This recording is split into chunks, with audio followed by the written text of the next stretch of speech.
ایک شہزادہ اپنے استاد محترم سے سبق پڑھ رہا تھا۔ استاد نے اسے سبق میں دو جملے پڑھائے کہ جھوٹ مت بولو، غصہ مت کرو۔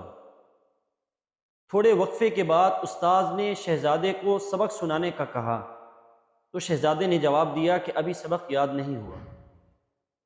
دوسرے دن پھر سبق سنانے کا کہا گیا تو شہزادے کا وہی جواب تھا کہ ابھی سبق یاد نہیں ہو سکا۔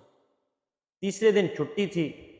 استاد نے کہا کہ دیکھو کل چھٹی ہے اور پرسوں تم نے حاضر ہونا ہے، اس لیے کل لازمی سبق یاد کر لینا۔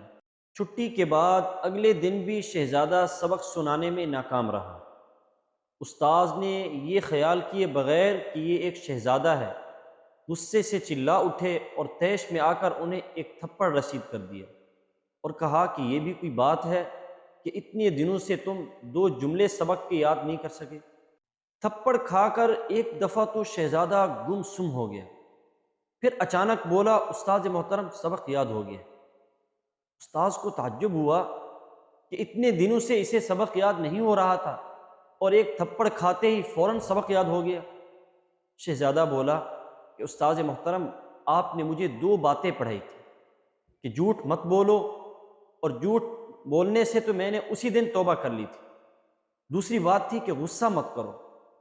یہ بہت مشکل کام تھا، میں نے بہت کوشش کی کہ اپنے غصے پر قابو پا لوں لیکن نہیں ہو رہا تھا۔ اب جب تک میں اپنے غصے پر قابو پانا نہیں سیکھ جاتا تو کیسے کہتا کہ مجھے سبق یاد ہو گیا۔ آج جب آپ نے تھپڑ مارا تو میں نے فوراً اپنے دل و دماغ میں غور کیا۔ غور کرنے پر مجھے محسوس ہوا کہ مجھے غصہ نہیں آیا۔ تب میں نے کہا کہ آج اللہ کے فضل و کرم سے آپ کا بتایا ہوا دوسرا سبق کہ غصہ نہ کرو میں نے اچھی طرح سیکھ لیا۔